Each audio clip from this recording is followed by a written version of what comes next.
안녕하세요. 법무법인 태호의 김영하 변호사입니다.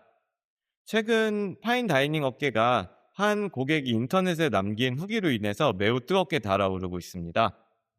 1인당 코스 가격이 42만 원에 달하는 유명 미쉐린 투스타 레스토랑에서 페어링 와인의 빈티지가 바뀌어서 제공됐다는 주장으로 인해 인터넷상에서 뜨겁게 화제가 되고 있는데요. 오늘은 이 사건을 법률가의 시선에서, 그리고 기업 위기관리 자문을 해온 저의 입장에서 차분히 한번 풀어드리고자 합니다. 이 영상을 끝까지 보시고 나면 소비자가 꼭 알아야 할 권리가 어떤 것들이 있고, 사업자라면 이러한 점들을 피해야 할 것이다라는 부분들, 실수를 피할 수 있는 부분들을 이제 함께 알아가실 수 있겠습니다. 영상을 본격적으로 시작하기에 앞서서 먼저 한 가지 짚고 넘어가자면, 지금 영상을 촬영하는 이 시점에서는 공개된 내용이 전적으로 고객 측 주장밖에 없는 상황입니다. 따라서 식당 측의 공식 입장은 아직은 나오지 않은 상태이고요. 따라서 지금 현재 밝혀진 상황을 가지고 설명을 좀 드리겠습니다. 우선 고객에 따르면 한우 요리와 함께 제공되는 페어링 와인을 받던 중에 문제가 생겼습니다. 소믈리에가 2000년 빈티지 와인이라고 설명하면서 잔에 따라줬는데, 잠시 뒤에 테이블에 올라온 병을 보니 그게 2005년 빈티지였다는 겁니다.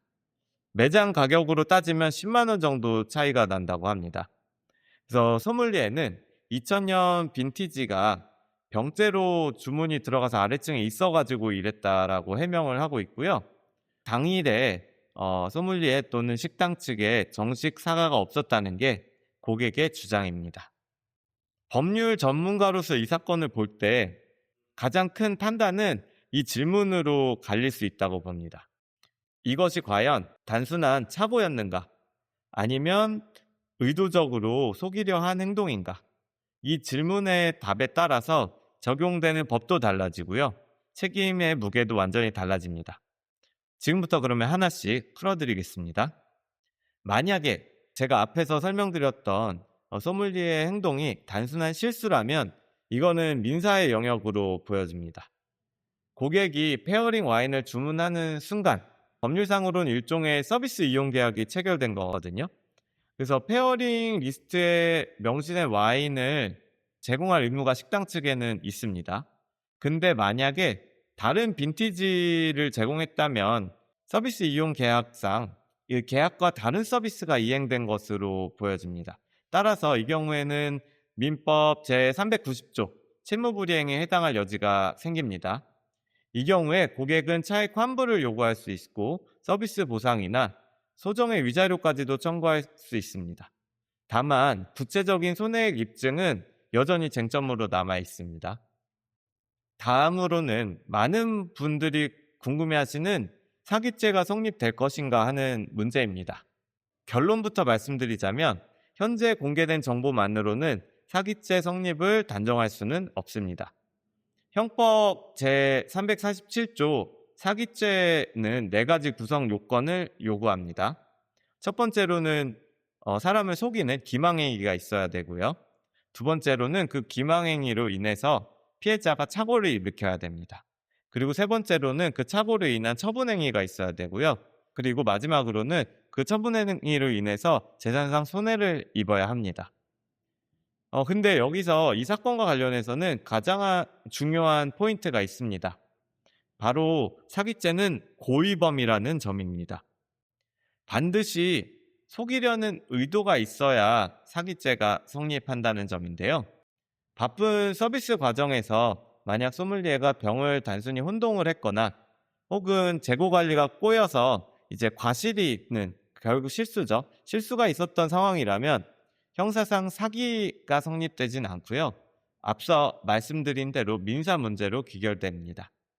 그래서 따라서 이 경우에는 결국 수사를 통해서 고의성이 입증되느냐, 이 부분에 따라서 형사 책임이 갈림길에 설 걸로 보입니다. 제3자인 저로서는 지금 시점에 이게 사기다 아니다를 단정할 수 있는 영역은 아닌 상태입니다. 근데 이 사건에 있어서 기업 자문 변호사로서 뼈아프게 보는 지점이 또 있는데요. 바로 위기관리 부분입니다.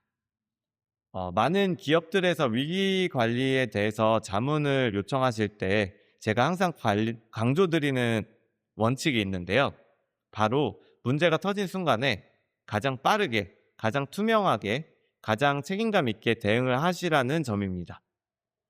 특히 이 사건과 같이 고급 레스토랑이라면 단순히 맛있는 음식을 파는 곳이 아니라요.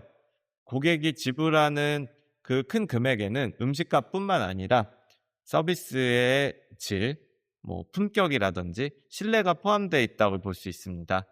법적 책임과 브랜드는 결국에 다른 영역이거든요. 따라서 법적 책임을 지느냐 마느냐 요것과 브랜드 가치, 브랜드의 신뢰도 이거는 완전히 다른 영역이고 다른 문제입니다. 따라서 법적으로 이기더라도 브랜드 가치가 무너질 수도 있고 법적으로 책임이 있는 사건이라도 훌륭히 대응한다면 신뢰를 지켜낸 사례들이 많이 있습니다. 이번 사건도 어떤 공식 입장과 후속 조치가 나오느냐에 따라서 결과가 크게 달라질 수 있는 국면으로 보입니다. 그렇다면 이 사건과 관련해서 소비자분들이 기억해 두실 만한 부분 제가 3가지 정도 조금 추려 보겠는데요. 이제 첫 번째로는 이러한 이제 와인 페어링 리스트가 적힌 빈티지 샵에 갔을 때 혹은 빈티지 레스토랑에 갔을 때 실제 병에 빈티지가 주문한 것과 일치하는지 확인하실 수 있습니다. 이거는 고객의 정당한 권리입니다.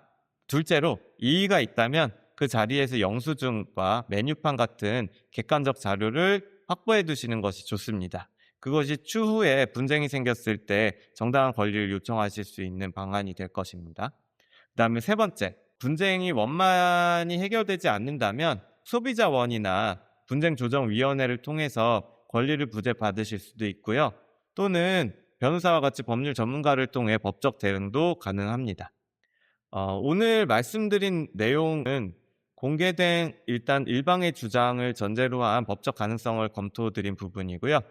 특정 업체나 특정인의 법적 책임을 단정하는 것은 결코 아닙니다. 따라서 공식 입장이 나오면 사실관계는 달라질 수 있는 부분은 있어 보입니다. 지금까지 그래서 최근에 있었던 파인다이닝 레스토랑에 와인이 뒤바뀐 사건에 대해서 다뤄봤는데요. 오늘 영상이 유익하셨다면 구독과 좋아요 부탁드립니다. 지금까지 법무법인 태호의 김영하 변호사였습니다. 감사합니다.